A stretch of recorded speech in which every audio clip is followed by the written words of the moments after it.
Hello students, welcome to my channel biology with Deepti Jain. तो आज हम स्टार्ट करेंगे biological classification for 11th class.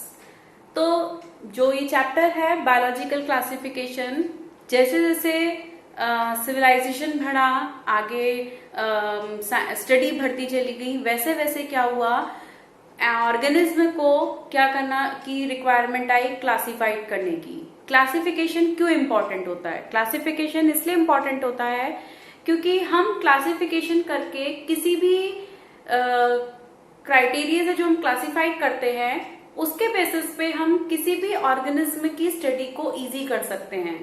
उनको आइडेंटिफिकेशन में हमको इजी पड़ता है। जैसे कि हम किसी भी लाइब्रेरी में जाते हैं तो लाइब्रेरी में बुक शेल्फ्स बने होते हैं सब्जेक्ट वाइज। इंग्लिश के अलग, इंग्लिश का पोएट्री सेक्शन अलग होगा, लिटरेचर सेक्शन अलग होगा, हिंदी का अलग होगा, साइंस का अलग होगा, तो अलग, जिससे कि उसमें क्या होता है कि हमको बुक्स फाइंड करने में दिक्कत नहीं होती है कि जिस सब्जेक्ट की, जिस पर्टिकुलर टॉपिक की आपको बुक चाहिए वो वहां पे अवेलेबल होती है। उनके अलग अलग जोन बटे हुए हैं। उसी तरीके से हम जो ऑर्गेनिज्म होते हैं उन ऑर्गेनिज्म को उनके कैरेक्टर्स के बेसिस पे हम क्या करते हैं, उनको क्लासिफाइड कर देते हैं। ऑर्गेनिज्म ने टाइम टू टाइम स्टडी पे को लेकर जैसे जैसे स्टडी आती चली गई, स्टडी होती चली गई ऑर्गेनिज्म के ऊपर, डिफरेंट साइंटिस्ट ने डिफरेंट क्राइटेरिया को लेकर क्या करा, डिवीजन करना स्टार्ट करा। तो सबसे पहले जो साइंटिस्ट आते हैं इसमें वो कौन है? फादर ऑफ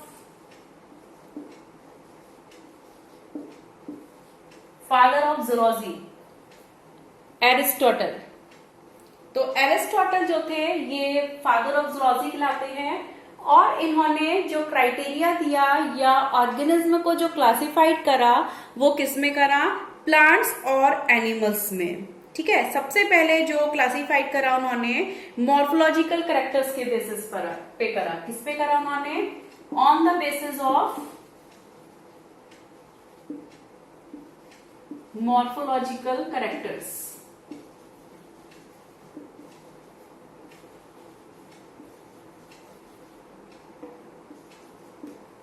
किस किस में करा इन्होंने? ऑर्गेनिज्म को दो कैटेगरी में डिवाइड करा, प्लांट्स एंड एनिमल्स। अब इसमें जो प्लांट्स का क्राइटेरिया लिया उनको डिवाइड करने का, वो किसके बेसिस पे लिया? मॉर्फोलॉजिकल कैरेक्टर्स के बेसिस पे। उसमें इन्होंने 3 कैटेगरी ले ली, ट्रीज, shrubs एंड हर्ब्स। ठीक है, अब एनिमल्स में जो उन्होंने क्राइटेरिया लिया जिसके बेसिस में उन्होंने 2 ग्रुप बनाए, having red blood and did not. ठीक है, तो इसमें जो एनिमल्स लिए वो 2 कैटेगरी में लिए, हैविंग रेड ब्लड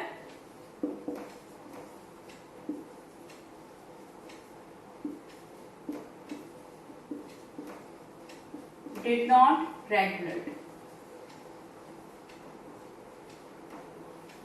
तो इसमें ब्लड के बेसिस पे एनिमल्स को 2 कैटेगरी में डिवाइड कर दिया। जिन एनिमल्स में ब्लड प्रेजेंट होता है, रेड ब्लड होता है, वो इस कैटेगरी में आ गए, और जिसमें रेड ब्लड नहीं होता है वो इस कैटेगरी में आ गए। तो एरिस्टोटल ने एक क्राइटेरिया दिया, एक क्लासिफिकेशन का कंसेप्ट रखा जिसके बेसिस पे ऑर्गेनिज्म को क्लासिफाइड करना स्टार्ट करा। उसके बाद इसमें सबसे ज्यादा जो सबसे अच्छा कंसेप्ट दिया कि जो मतलब आगे साइंटिस्ट आए वो थे कार्ल लिनियस, जिसको हम बोलते हैं फादर ऑफ टेक्सोनॉमी। तो जो लिनियस थे इन्होंने अपनी एक बुक भी बनाई थी और उसमें उन्होंने बायनॉमियल नोमेनक्लेचर भी दिया था। बायनॉमियल नोमेनक्लेचर में जिसमें उन्होंने बताया था कि किसी भी ऑर्गेनिज्म का जो नेम होता है वो उनके 2 नेम को मिलाकर एक ऑर्गेनिज्म का नेम बनता है। First name is genus and second name is the species. तो वो एक बायोलॉजिकल नेम होता है। तो उन्होंने जो लीनियस थे उन्होंने जो है यहाँ पे जो क्लासिफिकेशन दिया वो उन्होंने उनको किस में डिवाइड करा? वो कौन सा क्लासिफिकेशन दिया उन्होंने? 2 किंगडम क्लासिफिकेशन। लीनियस ने कौन सा सिस्टम दिया? 2 kingdom. Two kingdom classification. Two kingdom classification में इन्होंने ऑर्गेनिज्म को दो कैटेगरी में डिवाइड करा। किस किस में? Plants and animals.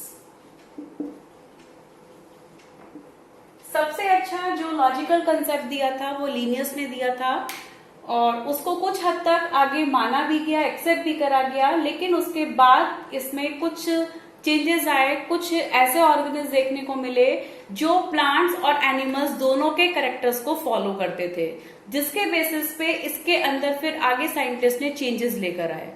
ठीक है, तो इन्होंने जो क्राइटेरिया दिया वो इन्होंने इसके अंदर कोई प्रोकैरियोटिक और यूकैरियोटिक ऑर्गेनिज्म को लेकर नहीं दिया, यूनिसेलुलर और मल्टीसेलुलर ऑर्गेनिज्म को लेकर नहीं दिया। ठीक है, उन्होंने क्राइटेरिया में क्या यूज नहीं करा?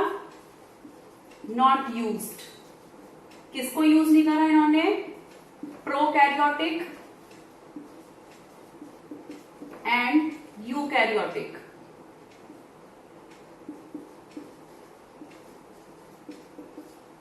और यूनिसेलुलर एंड मल्टीसेलुलर।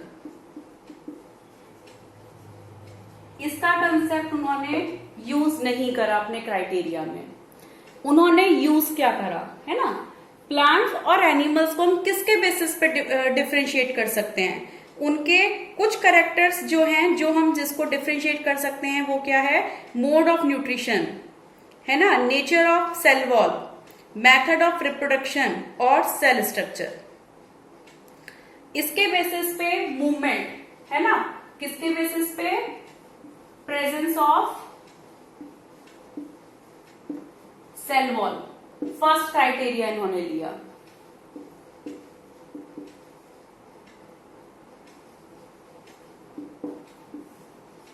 लीनियस ने जो क्राइटेरिया लिया, फर्स्ट था presence of cell wall, mode of nutrition and movement. इन मेन तीन कैरेक्टर्स के बेसिस पे उन्होंने ऑर्गेनिज्म को प्लांट्स और एनिमल्स की कैटेगरी में डिवाइड करा है ना। तो अब इसमें क्या हुआ कि जैसे हम जिन प्लांट्स में सेल वॉल प्रेजेंट होती है वो किस में आ गए? प्लांट्स में आ गए। जो ऑटोट्रॉफिक न्यूट्रिशन रखते हैं वो प्लांट्स में आ गए। जो हेटरोट्रॉफिक थे वो एनिमल्स में, जिनके अंदर सेल वॉल एब्सेंट थी वो एनिमल्स में। जो मूवमेंट यानी कि लोकोमोशन शो करते थे वो एनिमल्स, जो लोकोमोट नहीं होते थे वो प्लांट्स। इन तीन क्राइटेरिया के बेसिस पे, इन तीन कैरेक्टर्स के बेसिस पे उन्होंने प्लांट्स और एनिमल्स में क्लासिफिकेशन कर दिया। लेकिन अब क्या दिक्कत आई उसमें? कुछ ऑर्गेनिज्म ऐसे थे जिनके अंदर ये कैरेक्टर्स फॉलो नहीं हो पा रहे थे, लाइक फंगाई, यूग्लिना। अब जो फंगस है, फंगस के अंदर सेल वॉल प्रेजेंट होती है, कंपोजिशन भले ही अलग हो लेकिन सेल वॉल तो थी। उसके बेसिस पे फंगस को किस में रखना चाहिए था? प्लांट्स के अंदर। लेकिन वो फूड फॉर्म नहीं करते थे तो किस में आना चाहिए था उसको? एनिमल्स में। लोकोमोट नहीं करते थे तो प्लांट्स हो गए। तो इसकी वजह से क्या हुआ? डिस्टरबेंस आ गई, कॉम्प्लेक्सिटी क्रिएट हो गई है ना, कंफ्यूजन क्रिएट हो गया कि अब उसको फंगस को हम किस में रखें? प्लांट्स में रखें या एनिमल्स में रखें? अब क्या हुआ? फिर इसी तरीके से यूग्लिना देखते हैं। यूग्लिना बाद में जाके पता चला वो प्रोटोजोन है, लेकिन यूग्लिना में क्या था? उसके अंदर सेल वॉल नहीं थी लेकिन फूड फॉर्म करता था, वो ऑटोट्रॉफिक न्यूट्रिशन शो करता था क्योंकि उसके अंदर थैलेकॉइड प्रेजेंट है, सेल वॉल उसके अंदर एब्सेंट है। तो अब दोनों क्राइटेरिया के बेस पे सेल वॉल एब्सेंट थी तो एनिमल, फूड फॉर्म करता है तो प्लांट्स है ना। तो इस तरीके से बहुत से ऐसे ऑर्गेनिज्म थे जिनके अंदर बहुत सा क्राइटेरिया में कंफ्यूजन था, जिसमें कि ये कंफ्यूज थे कि उनको प्लांट्स में रखना चाहिए या एनिमल्स में रखना चाहिए। तो इसके बेसिस पे क्या हुआ? इसका लीनियस का जो क्लासिफिकेशन सिस्टम था डिस्कार्ड हो गया। ठीक है, तो अब इसमें जो कंसेप्ट आया वो कंसेप्ट किसने दिया लास्ट में आके? फिर दिया आर.एच. विटेकर ने। आर.एच. विटेकर ने 5 किंगडम क्लासिफिकेशन दिया।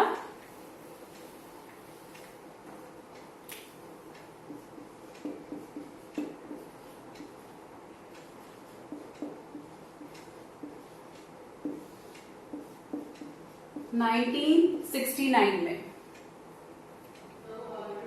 1969 में, और इन्होंने दिया 5 किंगडम क्लासिफिकेशन।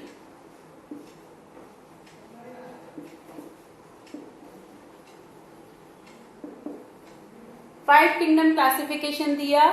किन क्राइटेरिया पे रखा इन्होंने? क्राइटेरिया क्या चूज करा? फर्स्ट था सेल स्ट्रक्चर, सेकेंड था presence of cell wall,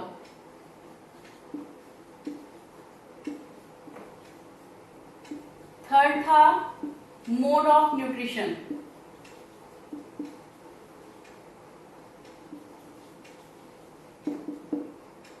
fourth criteria था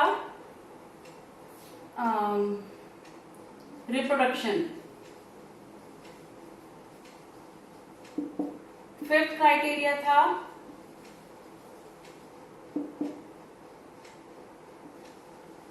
इवोल्यूशनरी रिलेशनशिप।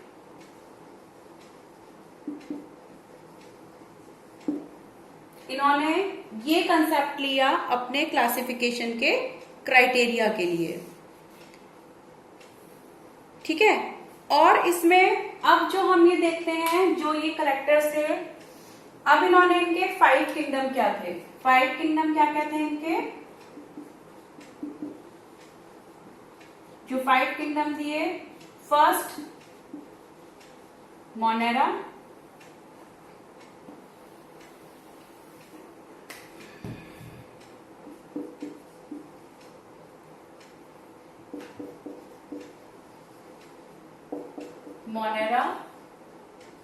सेकंड क्या दिया था इन्होंने?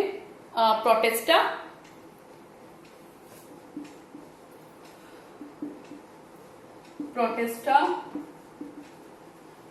Fungi, Plantae, Animalia. तो ये इनके 5 किंगडम थे ऑर्गेनिज्म के, जिन्होंने किसके बेसिस पे लिया? Cell structure, presence of cell wall, mode of nutrition, reproduction and evolutionary relationship. अब सेल स्ट्रक्चर, अब लीनियस ने प्रोकैरियोट, यूकैरियोट, यूनिसेलुलर, मल्टीसेलुलर, इसके बेसिस पे उन्होंने कोई क्राइटेरिया उन्होंने यूज नहीं करा था। अब उसमें उन्होंने सिर्फ सेल वॉल की प्रेजेंस देखी, मोड ऑफ न्यूट्रिशन देखा, मूवमेंट देखा। इन तीनों करेक्टर ने जो एक ऑर्गेनिज्म को फॉलो करा, जो नहीं करा, उसके बेसिस पे उन्होंने प्लांट और एनिमल में उसको क्लासिफाइड कर दिया। लेकिन इन्होंने इन 5 क्राइटेरिया को लेकर उन्होंने ऑर्गेनिज्म को क्लासिफाइड करा। तो मोनेरा जो है, मोनेरा के अंदर क्या आती हैं? Prokaryotic sales, prokaryotic and unicellular,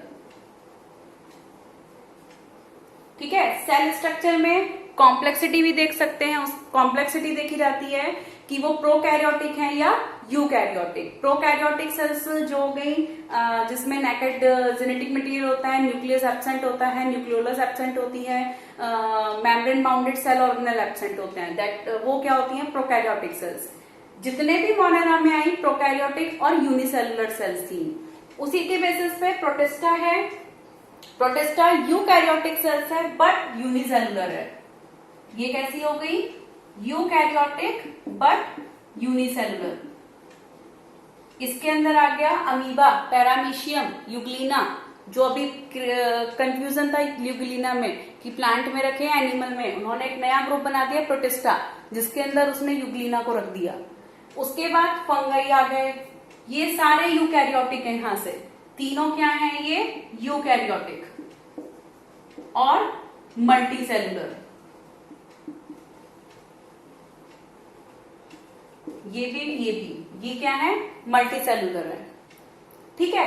तो ये तो चीज आ गई हमारे सेल स्ट्रक्चर में, कि सेल स्ट्रक्चर में उनके अंदर कॉम्प्लेक्सिटी के बेसिस पे प्रोकैरियोटिक सेल है, यूकैरियोटिक है, यूनिसेलुलर है या फिर मल्टीसेलुलर है।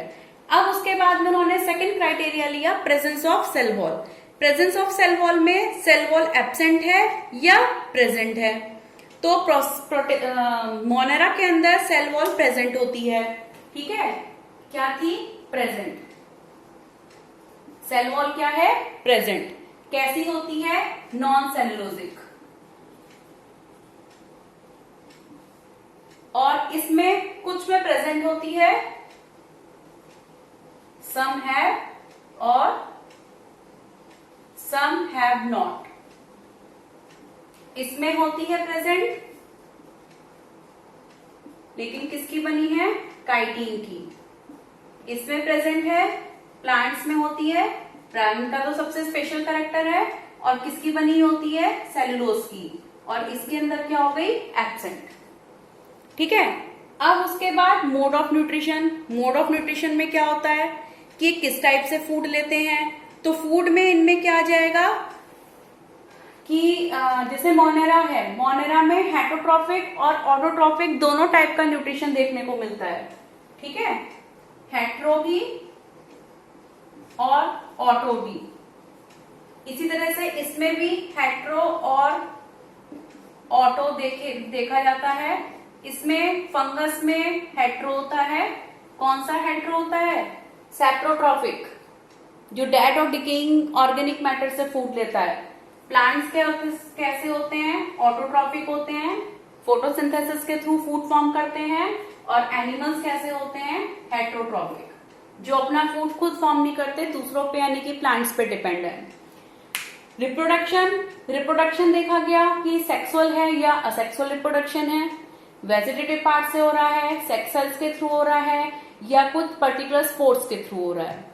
तो प्लांट्स और एनिमल्स में सेक्सुअल रिप्रोडक्शन देखने को मिलता है। जो लोअर कैटेगरी के प्लांट्स हैं उनके अंदर असेक्सुअल मोड भी होता है। फंगस में भी असेक्सुअल और सेक्सुअल दोनों होते हैं, प्रोटिस्टा के अंदर भी, और मोनेरा के अंदर मेनली असेक्सुअल ही बोल सकते हो आप इसको, सेक्सुअल भी होता है इसके अंदर। तो मेनली ये देखा गया कि उनमें रिप्रोडक्शन असेक्सुअल हो रहा है या सेक्सुअल हो रहा है।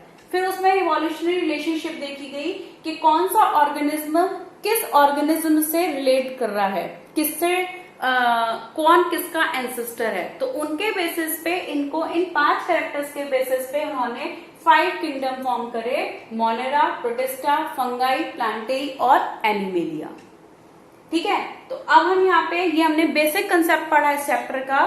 नेक्स्ट टॉपिक में हम मोनेरा को क्लियर करेंगे। तो आप सब्सक्राइब करिए चैनल को मेरे और आगे वीडियो देखते रहिए। जो आपको टॉपिक समझ में नहीं आता या आपको कोई क्वेरी है तो आप प्लीज कमेंट बॉक्स में मेंशन करिए, वो मैं आपको प्रोवाइड कराऊंगी। Okay, bye bye.